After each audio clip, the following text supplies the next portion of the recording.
Hi friends, എല്ലാവർക്കും ഇന്നത്തെ ഒരു പുതിയൊരു വീഡിയോയിലേക്ക് സ്വാഗതം. അപ്പോൾ കഴിഞ്ഞൊരു 2-3 ദിവസമായിട്ട് വീഡിയോ ചെയ്യാൻ സാധിച്ചിട്ടില്ല. 3 ദിവസം മുമ്പ് ചെയ്ത വീഡിയോൻ്റെ കണ്ടിന്യൂഷനാണ്. ജോഗ്രഫിയാണ് നമ്മൾ നോക്കാൻ പോകുന്നത്. ഇപ്പോൾ ഈ വീഡിയോ LDC +2 ഡിഗ്രി ലെവൽ പ്രിലിംസിന് തയ്യാറെടുക്കുന്നവർക്കൊക്കെ കോമൺ ആയിട്ട് പഠിക്കാവുന്ന ക്വസ്റ്റ്യൻസാണ്. അപ്പം നമുക്ക് ക്വസ്റ്റ്യൻ നോക്കാം. മാടത്തരുവി വെള്ളച്ചാട്ടം സ്ഥിതി ചെയ്യുന്ന ജില്ല. മാടത്തരുവി വെള്ളച്ചാട്ടം സ്ഥിതി ചെയ്യുന്ന ജില്ല ഇത് പത്തനംതിട്ട. കേരളത്തിലെ ആദ്യത്തെ കൃത്രിമ ദ്വീപ്. കേരളത്തിലെ ആദ്യത്തെ കൃത്രിമ ദ്വീപ് വെല്ലിംഗ്ടൺ. വെല്ലിംഗ്ടണാണ് കേരളത്തിലെ ആദ്യത്തെ കൃത്രിമ ദ്വീപ്. സിവാലിക് പ്രദേശത്ത് കാണപ്പെടുന്ന കൃഷിരീതി തട്ടുതട്ടായുള്ള കൃഷിരീതിയാണ്. സിവാലിക് പ്രദേശത്ത് കാണപ്പെടുന്ന കൃഷിരീതി തട്ടുതട്ടായിട്ടുള്ള കൃഷിരീതിയാണ് സിവാലിക് പ്രദേശത്ത് കാണപ്പെടുന്നത്. ദിനോസറുകളിലെ ഫോസിൽ കണ്ടെത്തിയ നദീതീരം. ദിനോസറുകളുടെ ഫോസിൽ കണ്ടെത്തിയ നദീതീരമാണ് നർമ്മദ. നർമ്മദ നദീതീരത്താണ് ദിനോസറുകളുടെ ഫോസിൽ കണ്ടെത്തിയത്. കുത്തുങ്കൽ ജലവൈദ്യുത പദ്ധതി സ്ഥിതി ചെയ്യുന്ന നദി. കുത്തുങ്കൽ ജലവൈദ്യുത പദ്ധതി സ്ഥിതി ചെയ്യുന്ന നദി പന്നിയാർ. കുത്തുങ്കൽ എന്ന് പറയുന്നത് ഇടുക്കി ജില്ലയിലെ പന്നിയാറ്റിലാണ് ജലവൈദ്യുത പദ്ധതി സ്ഥിതി ചെയ്യുന്നത്. കാവേരി നദിയുടെ ഉപനദീതടമായ കബനിയിൽ നടപ്പിലാക്കിയ ജലസേചന പദ്ധതി കാരാപ്പുഴ ജലസേചന പദ്ധതി. കാവേരി നദിയുടെ ഉപനദീതടമായ കബനി. കാവേരി നദിയുടെ ഉപനദിയാണ് കബനി.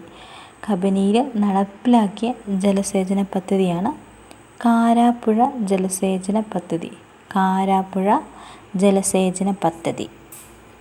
സ്വന്തമായി ജലനയം പ്രഖ്യാപിച്ച കേരളത്തിലെ ആദ്യ ഗ്രാമപഞ്ചായത്ത്. സ്വന്തമായിട്ട് ജലനയം പ്രഖ്യാപിച്ച കേരളത്തിലെ ആദ്യ ഗ്രാമപഞ്ചായത്താണ് പെരുമണ്ണ. സ്വന്തമായി ജലനയം പ്രഖ്യാപിച്ച കേരളത്തിലെ ആദ്യ ഗ്രാമപഞ്ചായത്താണ് പെരുമണ്ണ. ഹിമാദ്രിക്ക് വടക്കായി ടിബറ്റ് വരെ നീളുന്ന ഹിമാലയം അറിയപ്പെടുന്നത് തെത്തീസ് ഹിമാലയം. ഹിമാദ്രിക്ക് വടക്കായിട്ട് ടിബറ്റ് വരെ നീളുന്ന ഹിമാലയം അറിയപ്പെടുന്നതാണ് തെത്തീസ് ഹിമാലയം. ഹിമാചലിലെ ഏറ്റവും വലിയ പർവ്വതനിരയാണ് പിർപഞ്ചൽ. ഹിമാചലിലെ ഏറ്റവും വലിയ പർവ്വതനിരയാണ് പിർപഞ്ചലാണ് ഹിമാചലിലെ ഏറ്റവും വലിയ പർവ്വതനിര. കരിമ്പുഴ വന്യജീവി സങ്കേതവുമായി അതിർത്തി പങ്കുവയ്ക്കുന്ന തമിഴ്നാട്ടിലെ ദേശീയോദ്യാനം മുകുർത്തി ദേശീയോദ്യാനം. കരിമ്പുഴ വന്യജീവി സങ്കേതവുമായി അതിർത്തി പങ്കുവയ്ക്കുന്ന തമിഴ്നാട്ടിലെ ദേശീയോദ്യാനമാണ് മുകുർത്തി ദേശീയോദ്യാനം. ഭൂമിയുടെ പലായന പ്രവേഗം 11.2 km/s ആണ്. 11.2 km/s ആണ് ഭൂമിയുടെ പലായന വേഗം. ലോകത്തിലെ ഏറ്റവും നീളം കൂടിയ ബീച്ച് പ്രയാ-ഡോ കാസിനോ. ബ്രസീലിലെ പ്രയാ-ഡോ-കാസിനോ ആണ് ലോകത്തിലെ ഏറ്റവും നീളം കൂടിയ ബീച്ച്. ബ്രസീലിലെ പ്രയാ-ഡോ-കാസിനോ ആണ് ലോകത്തിലെ ഏറ്റവും നീളം കൂടിയ ബീച്ച്. 117 ദിവസം കൊണ്ട് 7 ഭൂഖണ്ഡങ്ങളെയും ഏറ്റവും ഉയരമേറിയ കൊടുമുടികൾ കീഴടക്കിയ വ്യക്തിയാണ് സ്റ്റീവ് പ്ലെയിൻ. ഓസ്ട്രേലിയയിലെ സ്റ്റീവ് പ്ലെയിൻ ആണ് 117 ദിവസം കൊണ്ട് 7 ഭൂഖണ്ഡങ്ങളെയും ഏറ്റവും ഉയരം കൂടിയ കൊടുമുടികൾ കീഴടക്കിയ വ്യക്തിയാണ് സ്റ്റീവ് പ്ലെയിൻ. ബുദ്ധ, ഹിന്ദു, മുസ്ലിം, ക്രിസ്തുമത വിശ്വാസികൾ ഒരുപോലെ പാവനം എന്ന് കരുതുന്ന ശ്രീലങ്കയിലെ പർവ്വതം ആഡംസ് കൊടുമുടി. ബുദ്ധ, ഹിന്ദു, മുസ്ലിം, ക്രിസ്തു മതവിശ്വാസികൾ ഒരുപോലെ പാവനം എന്ന് കരുതുന്ന ശ്രീലങ്കയിലെ പർവ്വതമാണ് ആഡംസ് കൊടുമുടി. കാസ്പിയൻ കടലിനും കരിങ്കടലിനും ഇടയ്ക്ക് സ്ഥിതി ചെയ്യുന്ന പർവ്വതനിര കോക്കസസ് നിരകൾ. കാസ്പിയൻ കടലിനും കരിങ്കടലിനും ഇടയ്ക്ക് സ്ഥിതി ചെയ്യുന്ന പർവ്വതനിരയാണ് കോക്കസസ് നിരകൾ. ഹരിക്കെയിനിൻ്റെ തീവ്രത രേഖപ്പെടുത്തുന്ന ഉപകരണം Saffir Simpson scale. Saffir Simpson scale ഹരിക്കെയിനിൻ്റെ തീവ്രത രേഖപ്പെടുത്തുന്ന ഉപകരണം. ഗണ്ഡക് നദി കരാർ ഒപ്പുവെച്ച രാജ്യങ്ങൾ. ഗണ്ഡക് നദി കരാർ ഒപ്പുവെച്ച രാജ്യങ്ങൾ ഇന്ത്യ, നേപ്പാൾ 1959. സുദാമ സേതു പാലം സ്ഥിതി ചെയ്യുന്ന നദി. സുദാമ സേതു പാലം സ്ഥിതി ചെയ്യുന്ന നദിയാണ് ഗോമതി, ഗുജറാത്തിലെ ഗോമതിയിൽ. ലോഥ്, ദസം, ഹുൻദ്രു വെള്ളച്ചാട്ടങ്ങൾ കാണപ്പെടുന്ന സംസ്ഥാനം ജാർഖണ്ഡ്. ജാർഖണ്ഡിലാണ് ലോഥ്, ദസം, ഹുൻദ്രു വെള്ളച്ചാട്ടങ്ങൾ കാണപ്പെടുന്ന സംസ്ഥാനം ജാർഖണ്ഡ്. അടുത്തത് സിവിക്സ് ആൻഡ് എക്കണോമിക്സ് ആണ് നോക്കാൻ പോകുന്നത്. ഭരണഘടന അനുസരിച്ച് ഇന്ത്യൻ യൂണിയൻ്റെ നിയമനിർമ്മാണ അധികാരം ആരിലാണ് നിക്ഷിപ്തമായിരിക്കുന്നത്? ഭരണഘടനയനുസരിച്ച് ഇന്ത്യൻ യൂണിയൻ്റെ നിയമനിർമ്മാണ അധികാരം ആരിലാണ് നിക്ഷിപ്തമായിരിക്കുന്നത്? പാർലമെൻറ്റിൽ. ഇന്ത്യൻ ഭരണഘടനയിൽ പാർലമെൻറ്റിനെക്കുറിച്ച് നിഷ്കർഷിക്കുന്ന ഭരണഘടനാ അനുച്ഛേദം. ഇന്ത്യൻ ഭരണഘടനയിൽ പാർലമെൻറ്റിനെക്കുറിച്ച് നിഷ്കർഷിക്കുന്ന ഭരണഘടനാ അനുച്ഛേദമാണ് ആർട്ടിക്കിൾ 79. ഇന്ത്യൻ ഭരണഘടനയിലെ ഏത് ഭാഗമാണ് പാർലമെൻറ്റിൻ്റെ സംഘടന, ഘടന, ദൈർഘ്യം, ഉദ്യോഗസ്ഥർ, നടപടിക്രമങ്ങൾ, പ്രത്യേക അവകാശങ്ങൾ, അധികാരങ്ങൾ തുടങ്ങിയവയെപ്പറ്റി കൈകാര്യം ചെയ്യുന്നത്? 5-ാം ഭാഗം ആർട്ടിക്കിൾ 79 to 122. ഇന്ത്യൻ ഭരണഘടനയിലെ ഏത് ഭാഗമാണ് പാർലമെൻറ്റിൻ്റെ സംഘടന, ഘടന, ദൈർഘ്യം, ഉദ്യോഗസ്ഥർ, നടപടിക്രമങ്ങൾ, പ്രത്യേക അവകാശങ്ങൾ, അധികാരങ്ങൾ തുടങ്ങിയവയെപ്പറ്റി കൈകാര്യം ചെയ്യുന്നത്? 5-ാം ഭാഗം ആർട്ടിക്കിൾ 79 to 122. പാർലമെൻറ്റ് എന്ന വാക്ക് ഏത് ഭാഷയിൽ നിന്ന് ഉരുത്തിരിഞ്ഞതാണ്? പാർലമെൻറ്റ് എന്ന വാക്ക് ഏത് ഭാഷയിൽ നിന്ന് ഉരുത്തിരിഞ്ഞതാണ്? ഫ്രഞ്ച് ഭാഷയിൽ നിന്ന് വന്ന വാക്കാണ് പാർലമെൻറ്റ്, ഫ്രഞ്ച് വാക്ക്. ബ്രിട്ടീഷ് ഇന്ത്യയിൽ പാർലമെൻറ്റ് ഭവനത്തിൻ്റെ ശിലാസ്ഥാപനം നടന്നതെന്ത്? ബ്രിട്ടീഷ് ഇന്ത്യയിൽ പാർലമെൻറ്റ് ഭവനത്തിൻ്റെ ശിലാസ്ഥാപനം നടന്നതെന്ന്? 1921 ഫെബ്രുവരി 12. 1921 ഫെബ്രുവരി 12-നാണ് ബ്രിട്ടീഷ് ഇന്ത്യയിൽ പാർലമെൻറ്റ് ഭവനത്തിൻ്റെ ശിലാസ്ഥാപനം നടന്നത്. ഇന്ത്യൻ പാർലമെൻറ്റിൻ്റെ മന്ദിരം ഉദ്ഘാടനം ചെയ്യുന്ന വേളയിൽ സഭ അറിയപ്പെട്ടിരുന്നത് ഇംപീരിയൽ ലെജിസ്ലേറ്റീവ് കൗൺസിൽ. ഇന്ത്യൻ പാർലമെൻറ്റിൻ്റെ മന്ദിരം ഉദ്ഘാടനം ചെയ്യുന്ന വേളയിൽ സഭ അറിയപ്പെടുന്ന ഇംപീരിയൽ ലെജിസ്ലേറ്റീവ് കൗൺസിൽ.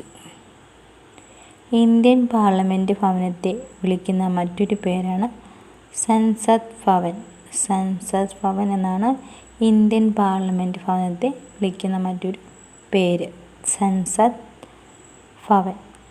ഇന്ത്യയിലെ ഏത് ക്ഷേത്രത്തിൽ നിന്നാണ് പാർലമെൻറ്റ് കെട്ടിടത്തിൻ്റെ രൂപകൽപ്പനയുടെ മാതൃക സ്വീകരിച്ചത്? ചൗസത് യോഗിനി ക്ഷേത്രം. മധ്യപ്രദേശിലെ ചൗസത് യോഗിനി ക്ഷേത്രത്തിൽ നിന്നാണ് ഇന്ത്യയിലെ പാർലമെൻറ്റ് കെട്ടിടത്തിൻ്റെ രൂപകൽപ്പനയുടെ മാതൃക സ്വീകരിച്ചത്. ചൗസത്ത് യോഗിനി ക്ഷേത്രം, മധ്യപ്രദേശ്. ഇന്ത്യയുടെ അധികാര കൈമാറ്റം നടന്നത് എവിടെയാണ്? ഇന്ത്യയുടെ അധികാര കൈമാറ്റം നടന്നത് എവിടെയാണ്? പാർലമെൻറ്റിൻ്റെ സെൻട്രൽ ഹാളിൽ വെച്ചാണ്. പാർലമെൻറ്റിൻ്റെ സെൻട്രൽ ഹാളിൽ വെച്ചിട്ടാണ് ഇന്ത്യയുടെ അധികാര കൈമാറ്റം നടന്നത്. ഇന്ത്യൻ പാർലമെൻറ്റിൻ്റെ 3 ഘടകങ്ങൾ എന്നറിയപ്പെടുന്നത് രാഷ്ട്രപതി, രാജ്യസഭ, ലോകസഭ. ഇന്ത്യൻ പാർലമെൻറ്റിൻ്റെ 3 ഘടകങ്ങൾ. ഇന്ത്യൻ പാർലമെൻറ്റിൻ്റെ 3 ഘടകങ്ങളാണ് രാഷ്ട്രപതി, രാജ്യസഭ, ലോകസഭ. ഇന്ത്യ മാതൃകയായി സ്വീകരിച്ച ബ്രിട്ടീഷ് പാർലമെൻറ്റിൻ്റെ ഘടന എങ്ങനെയാണ്? ഇന്ത്യ മാതൃകയായിട്ട് സ്വീകരിച്ച ബ്രിട്ടീഷ് പാർലമെൻറ്റിൻ്റെ ഘടന എങ്ങനെയാണ്? ക്രൗൺ, അതായത് കിങ് അല്ലെങ്കിൽ queen. The House of Lords, അത് അപ്പർ ഹൗസിൽ. And the House of Commons, അത് കോമൺസ് എന്ന് ലോവർ ഹൗസ്. ഇതാണ് അതിൻ്റെ ഘടന എന്ന് പറയുന്നത്. Crown, the House of the Crown എന്ന് പറഞ്ഞാൽ കിങ് അല്ലെങ്കിൽ queen. The House of the Lords എന്ന് വെച്ചാൽ അപ്പർ ഹൗസിലുള്ളത്. പിന്നെ ലോവർ ഹൗസ്. അതാണ് ഇന്ത്യ മാതൃക സ്വീകരിച്ച ബ്രിട്ടീഷ് പാർലമെൻറ്റിൻ്റെ ഘടന. പ്രസിഡന്റ് നിയമനിർമ്മാണ സഭയുടെ ഭാഗമല്ലാത്ത US പാർലമെൻറ്റിൻ്റെ ഘടന എങ്ങനെയാണ്? പ്രസിഡന്റ് നിയമനിർമ്മാണ സഭയുടെ ഭാഗമല്ലാത്ത US പാർലമെൻറ്റിൻ്റെ ഘടന എങ്ങനെയാണ്? കോൺഗ്രസ്, പാർലമെൻറ്റിൽ. പിന്നെ സെനറ്റ് അപ്പർ ഹൗസിൽ. ഹൗസ് ഓഫ് റെപ്രസെൻറ്റേറ്റീവ്, അതായത് ലോവർ ഹൗസ്. ഇങ്ങനെയായിരിക്കും അതിൻ്റെ ഘടന. പാർലമെൻറ്റ് മന്ദിരത്തിന് അടുത്തായിട്ട് പാർലമെൻറ്റ് ലൈബ്രറിയുടെ കെട്ടിടത്തിൽ മ്യൂസിയം ആരംഭിച്ച വർഷം ഏത്? പാർലമെൻറ്റ് മന്ദിരത്തിനടുത്ത് പാർലമെൻറ്റ് ലൈബ്രറിയുടെ കെട്ടിടത്തിൽ മ്യൂസിയം ആരംഭിച്ച വർഷമാണ് 2006. ഇന്ത്യൻ രാഷ്ട്രപതി ഒരു പാർലമെൻറ്റ് സഭയിലും അംഗമല്ല. പാർലമെൻറ്റിൻ്റെ യോഗങ്ങളിൽ പങ്കെടുക്കില്ല. ശരിയോ തെറ്റോ? ശരി. ഇന്ത്യൻ രാഷ്ട്രപതി ഒരു പാർലമെൻറ്റ് സഭയിലും അംഗമല്ല. പാർലമെൻറ്റിൽ യോഗങ്ങളിൽ പങ്കെടുക്കില്ല. ശരിയോ തെറ്റോ? ശരി. ഇന്ത്യൻ പാർലമെൻറ്റിൻ്റെ ഉപരിസഭയായി അറിയപ്പെടുന്നത് രാജ്യസഭ. ഇന്ത്യൻ പാർലമെൻറ്റിൻ്റെ ഉപരിസഭയായിട്ട് അറിയപ്പെടുന്നതാണ് രാജ്യസഭ. ഇന്ത്യൻ പാർലമെൻറ്റിൻ്റെ ഉപരിസഭയായി അറിയപ്പെടുന്നതാണ് രാജ്യസഭ. ഇന്ത്യൻ പാർലമെൻറ്റിൻ്റെ അധോസഭയായി അറിയപ്പെടുന്നതാണ് ലോകസഭ, അഥവാ lower chamber of house of the people. Indian പാർലമെൻറ്റിൻ്റെ അധോസഭയായി അറിയപ്പെടുന്നതാണ് ലോകസഭ. സെൻട്രൽ വിസ്ത പദ്ധതിയുടെ ഭാഗമായി പുതിയ പാർലമെൻറ്റിൻ്റെ തറക്കല്ലിടൽ നടന്നത് 2020 ഡിസംബർ 10. സെൻട്രൽ വിസ്ത പദ്ധതിയുടെ ഭാഗമായി പുതിയ പാർലമെൻറ്റിൻ്റെ തറക്കല്ലിടൽ നടന്നത് 2020 ഡിസംബർ 10. സഭ അതിൻ്റെ ബിസിനസ് കൈകാര്യം ചെയ്യുന്ന കാലഘട്ടത്തെ എന്തു വിളിക്കുന്നു? സെക്ഷൻ. സഭ അതിൻ്റെ ബിസിനസ്, അതായത് നടപടിക്രമങ്ങൾ കൈകാര്യം ചെയ്യുന്ന കാലഘട്ടത്തെ എന്തു വിളിക്കുന്നു? സെക്ഷൻ. ഇന്ത്യയിൽ പാർലമെൻറ്റ് ഓരോ വർഷവും 3 സെഷനുകൾ നടത്തുന്നു. അവ ഏതൊക്കെ? ഇന്ത്യയിൽ പാർലമെൻറ്റ് ഓരോ വർഷവും 3 സെഷനുകൾ നടത്തുന്നുണ്ട്. സെക്ഷൻ. അപ്പം അവ ഏതൊക്കെയാണ്? ഒന്നാമത്തെ ബഡ്ജറ്റ് സെക്ഷൻ, അത് ഫെബ്രുവരി മുതൽ മെയ് വരെയാണ് ബഡ്ജറ്റ് സെക്ഷൻ. രണ്ടാമത്തെ മൺസൂൺ സെഷൻ, അത് ജൂലൈ മുതൽ സെപ്റ്റംബർ വരെയാണ്. ജൂലൈ മുതൽ സെപ്റ്റംബർ വരെയാണ് മൺസൂൺ സെഷൻ. വിൻ്റർ സെഷൻ, അത് നവംബർ മുതൽ ഡിസംബർ വരെ. നവംബർ മുതൽ ഡിസംബർ വരെ വിൻ്റർ സെഷൻ. ഇന്ത്യൻ പാർലമെൻറ്റിൻ്റെ ഇരുസഭകളുടെയും സമ്മേളനം വിളിക്കാൻ ഭരണഘടന അധികാരം നൽകുന്നത് ഇന്ത്യൻ രാഷ്ട്രപതി. ഇന്ത്യൻ പാർലമെൻറ്റിൻ്റെ ഇരു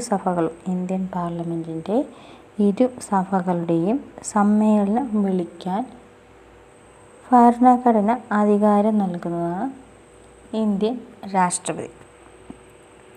പാർലമെൻറ്റിൻ്റെ 2 സമ്മേളനങ്ങൾക്കിടയിലുള്ള ദൈർഘ്യം എത്ര മാസത്തിൽ കൂടാൻ പാടുള്ളതല്ല.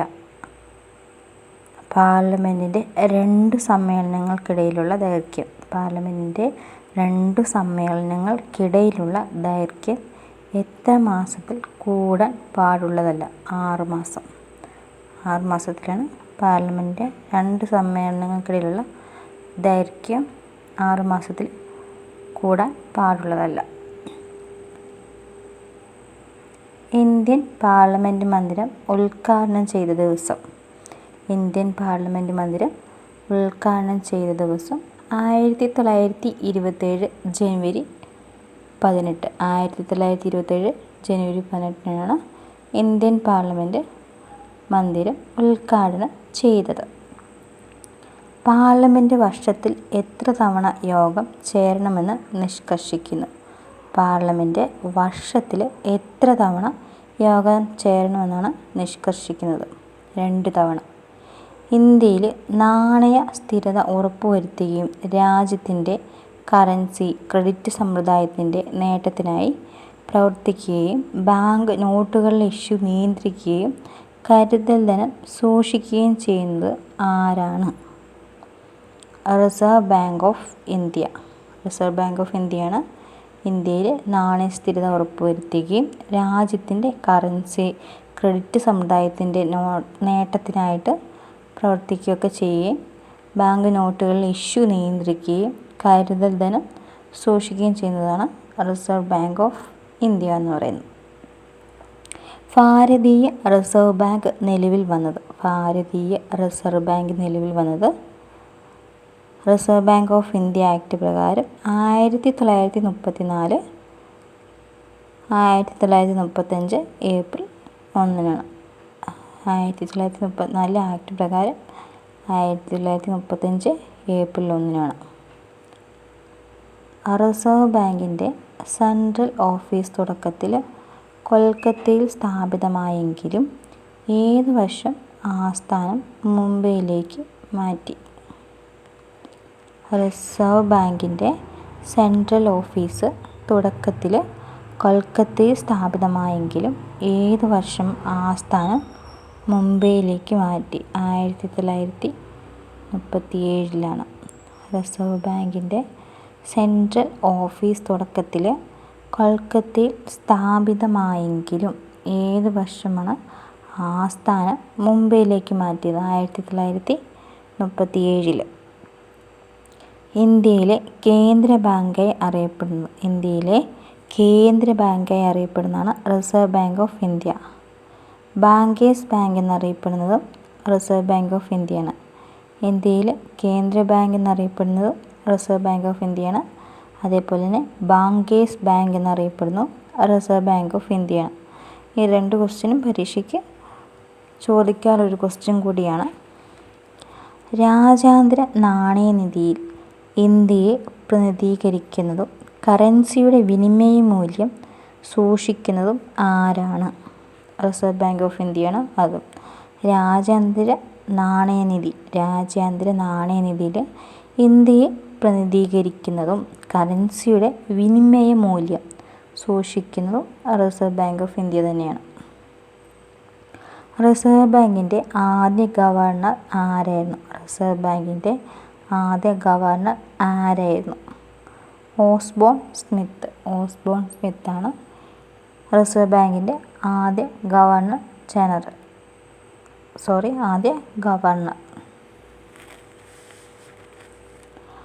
റിസർവ് ബാങ്കിൻ്റെ ഗവർണർ ആയതിനു ശേഷം ഇന്ത്യൻ പ്രധാനമന്ത്രി പദവി വഹിച്ചത്.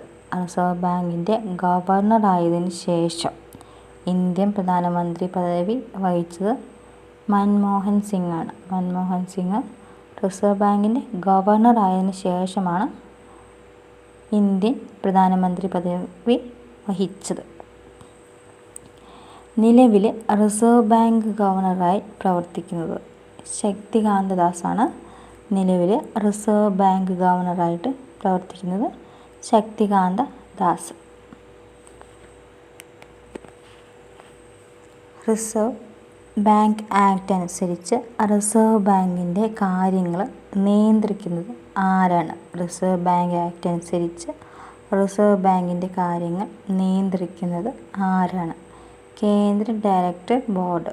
കേന്ദ്ര ഡയറക്ടർ ബോർഡാണ് റിസർവ് ബാങ്ക് ആക്ട് അനുസരിച്ച് റിസർവ് ബാങ്കിൻ്റെ കാര്യങ്ങൾ നിയന്ത്രിക്കുന്നത്. സെൻട്രൽ ബോർഡ് ഓഫ് ഡയറക്ടേഴ്സിലെ ആകെ അംഗങ്ങൾ എത്ര? സെൻട്രൽ ബോർഡ് ഓഫ് ഡയറക്ടേഴ്സിലെ ആകെ അംഗങ്ങൾ എത്ര? 21 അംഗങ്ങൾ. 21 അംഗങ്ങളാണ് സെൻട്രൽ ബോർഡ് ഓഫ് ഡയറക്ടേഴ്സിലെ ആകെ അംഗങ്ങൾ. സെൻട്രൽ ബോർഡ് ഓഫ് ഡയറക്ടേഴ്സിലെ അംഗങ്ങളുടെ കാലാവധി. സെൻട്രൽ ബോർഡ് ഓഫ് ഡയറക്ടേഴ്സിലെ അംഗങ്ങളുടെ കാലാവധി 4 വർഷമാണ്. സെൻട്രൽ ബോർഡ് ഓഫ് ഡയറക്ടർമാരിൽ ഔദ്യോഗിക ഡയറക്ടർമാർ എന്നറിയപ്പെടുന്നത് ആരൊക്കെയാണ്? ഗവർണറും 4 ഡെപ്യൂട്ടി ഗവർണർമാരും. സെൻട്രൽ ബോർഡ് ഓഫ് ഡയറക്ടർമാരിൽ ഔദ്യോഗിക ഡയറക്ടർമാർ എന്നറിയപ്പെടുന്നത് ഗവർണറും 4 ഡെപ്യൂട്ടി ഗവർണർമാരും. ഗവർണറും 4 ഡെപ്യൂട്ടി ഗവർണർമാരുമാണ് ഔദ്യോഗിക ഡയറക്ടർമാർ എന്ന് അറിയപ്പെടുന്നത്. RBIയുടെ പ്രധാന അർദ്ധവാർഷിക പ്രസിദ്ധീകരണങ്ങൾ ഏതെല്ലാം? RBIയുടെ പ്രധാന അർദ്ധവാർഷിക പ്രസിദ്ധീകരണങ്ങൾ financial stability report, and monetary policy report.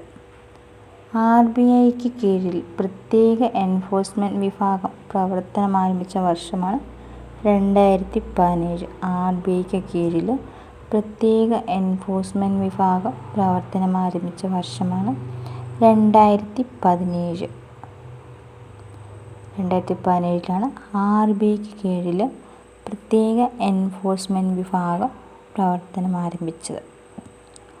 Reserve ബാങ്കിൻ്റെ 4 പ്രാദേശിക ബോർഡുകൾ സ്ഥിതി ചെയ്യുന്നത് എവിടെയാണ്?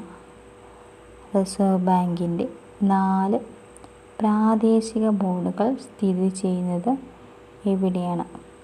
ചെന്നൈ, കൊൽക്കത്ത, മുംബൈ ആൻഡ് ന്യൂഡൽഹി. ചെന്നൈ, കൊൽക്കത്ത, മുംബൈ ആൻഡ് ന്യൂഡൽഹി. RBIയുടെ അനുബന്ധ സ്ഥാപനങ്ങൾ ഏതൊക്കെയാണ്? RBIയുടെ അനുബന്ധ സ്ഥാപനങ്ങൾ ഏതൊക്കെയാണ്? Deposit insurance and credit guarantee corporation. Deposit insurance and credit guarantee corporation, DICGC അതാണ് deposit insurance and credit guarantee corporation എന്ന് പറയുന്നത്. പിന്നെ Bharatiya reserve bank note Mudran private limited. Bharatiya reserve bank note Mudran private limited, അത് BRBN MPL എന്ന് പറയും. BRBNMPL. അടുത്തത് reserve bank information technology private limited. Reserve bank information technology private limited ആണ്. REBIT റെബിറ്റ് എന്ന് പറയും. Indian financial technology and allied service. Indian financial technology and allied services, IFTAS എന്ന് പറയുന്ന അനുബന്ധ സ്ഥാപനങ്ങൾ ഇതൊക്കെയാണ്. RBIയുടെ അനുബന്ധ സ്ഥാപനങ്ങൾ ഇവയൊക്കെയാണ്. അടുത്തത് രാജ്യത്തെ രാഷ്ട്രീയ ധനസഹായ സംവിധാനം ശുദ്ധീകരിക്കുന്നതിനായി ഇലക്ട്രൽ ബോണ്ട് പദ്ധതി ആരംഭിച്ച വർഷം എന്നാണ്? 2017. 2017 രാജ്യത്തെ രാഷ്ട്രീയ ധനസഹായ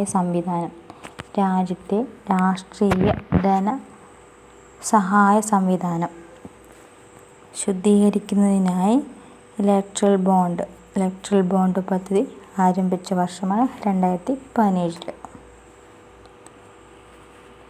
ഇന്ത്യൻ പാർലമെൻ്ററി രൂപത്തിലുള്ള ഗവൺമെൻറ് മോഡൽ അറിയപ്പെടുന്നത് വെസ്റ്റ്മിൻസ്റ്റർ മോഡൽ എന്നാണ് ഇന്ത്യൻ പാർലമെൻ്ററി രൂപത്തിലുള്ള ഗവൺമെൻറ് മോഡൽ അറിയപ്പെടുന്നത്. Westminster model. ഇന്ത്യൻ പാർലമെൻറ്റ് മന്ദിരത്തിൻ്റെ ഉദ്ഘാടനം ചെയ്ത വ്യക്തി ഇർവിൻ പ്രഭു ആണ്. ഇന്ത്യൻ പാർലമെൻറ്റ് മന്ദിരം ഉദ്ഘാടനം ചെയ്ത വ്യക്തി ഇർവിൻ പ്രഭുവാണ്. ഇന്ത്യൻ പാർലമെൻറ്റ് മന്ദിരം ഉദ്ഘാടനം ചെയ്ത വ്യക്തി. ദീർഘവൃത്താകൃതിയിലുള്ള പാർലമെൻറ്റ് മന്ദിരം രൂപകൽപ്പന ചെയ്ത പ്രസിദ്ധ വാസ്തുശില്പികൾ ആരായിരുന്നു? ദീർഘവൃത്താകൃതിയിലുള്ള പാർലമെൻറ്റ് മന്ദിരം രൂപകൽപ്പന ചെയ്ത പ്രസിദ്ധ വാസ്തുശില്പികൾ ആരായിരുന്നു? Edwin Lutyens and Herbert Baker and Edwin ലുട്യൻസ്.